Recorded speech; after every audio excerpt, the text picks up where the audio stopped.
क्या राजस्थान में सचिन पायलट की राह आसान नहीं है? ये कहना है बीजेपी के युवा मोर्चा अध्यक्ष शंकर गोरा का। दरअसल टोंक में जब वो गए तो उन्होंने सचिन पायलट को लेकर कई बड़े बयान दिए और साफ तौर पर कांग्रेस के अंदरूनी कलह का भी जिक्र किया।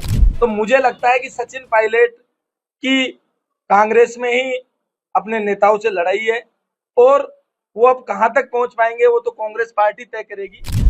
राजस्थान में कांग्रेस में पावर सेंटर बने हुए हैं गोविंद सिंह डोटासरा, उनके बाद टीकाराम जूली और फिर अशोक गहलोत और सचिन पायलट का नाम आता है। कांग्रेस इस बात को भी मान चुकी है कि सचिन पायलट मुख्यमंत्री की रेस से बाहर हो चले हैं, लेकिन आने वाले दिनों में जब विधानसभा के चुनाव होंगे उससे पहले राजस्थान कांग्रेस में कितना कुछ बदलाव होगा ये आने वाला वक्त जरूर बताएगा। लेकिन उससे पहले सचिन पायलट को दरकिनार करने वाली बात कहीं ना कहीं लोगों को पच नहीं रही है और यही बड़ी वजह है कि राजस्थान कांग्रेस में कहीं ना कहीं अंदर खाने की जो बात सामने आई है, क्या अंदरूनी कलह राजस्थान कांग्रेस में वाकई है? गोविंद सिंह डोटासरा एक और पावर सेंटर बने हुए हैं जहां पर तमाम नेताओं को लेकर प्रखर रहे हैं और दूसरी ओर जब विधानसभा के अंदर टीकाराम जूली और गोविंद सिंह डोटासरा एक साथ होते हैं तो टीकाराम जूली को बोलने का मौका नहीं दिया जाता। ये आरोप लगे हैं कि नेता प्रतिपक्ष जब नहीं बोलता है तो उससे पहले सदन में डोटासरा खड़े हो जाते हैं। दूसरी ओर ये भी सामने आई है कि लगातार पूर्व मुख्यमंत्री रहे अशोक गहलोत की अनुपस्थिति एक बड़ी चर्चा बनी हुई है कि क्या राजस्थान कांग्रेस से अशोक गहलोत गायब हो गए हैं। दूसरी ओर सचिन पायलट को लेकर भी जिक्र छड़ा हुआ है कि क्या सचिन पायलट भी राजस्थान से गायब हो चले हैं? क्या विधानसभा चुनाव के आने के बाद ही पायलट और गहलोत सक्रिय होते हैं?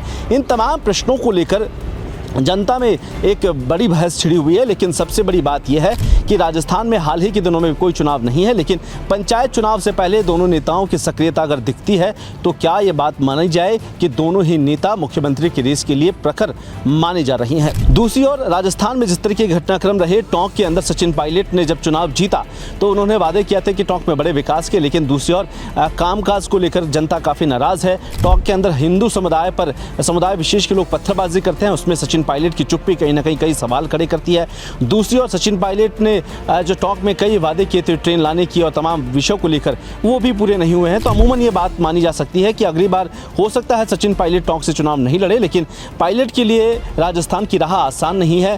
पार्टी उन्हें लेकर कई विचार बना चुकी है, जहां पर केंद्र को लेकर एक बड़ी जिम्मेदारी उन्हें मिली हुई है। 5 राज्यों में जब चुनाव हुए तो दोनों नेता अशोक गहलोत और सचिन पायलट एक बड़ी जिम्मेदारी के साथ वहां जरूर काम करेंगे। लेकिन राजस्थान में जब 2.5 साल 2 साल बाद में चुनाव होंगे, उन विधानसभा चुनाव में दोनों नेताओं की सक्रियता एक बड़ा सवाल और कार्यकर्ताओं के लिए एक बड़ा लॉबी तैयार करेगी, जिसमें पायलट और गहलोत पक्ष के अलग अलग कार्यकर्ता, उनके चाहने वाले लोग शामिल हो सकते हैं। लेकिन राजस्थान में फिलहाल अशोक गहलोत और सचिन पायलट को लेकर कई तरह के कयास है। क्या राजस्थान में सचिन पायलट को साइड करने की पूरी प्लानिंग कांग्रेस ने कर ली है? अशोक गहलोत, गोविंद सिंह डोटासरा, टीकाराम जूली, तीनों नेताओं की क्या एक ही मंशा है? ये तमाम जो प्रश्न चिन्ह है वो बीजेपी के नेताओं की ओर से लगाए गए हैं, लेकिन आने वाला समय जरूर बताएगा कि पायलट के नेतृत्व में कांग्रेस कितना यहाँ बढ़त बना पाती है। फिलहाल नेतृत्व यहाँ पर गोविंद सिंह डोटासरा के हाथ में है। कैमरा पर्सन नरेश के साथ कुलदीप, रिपोर्ट भारत, जयपुर।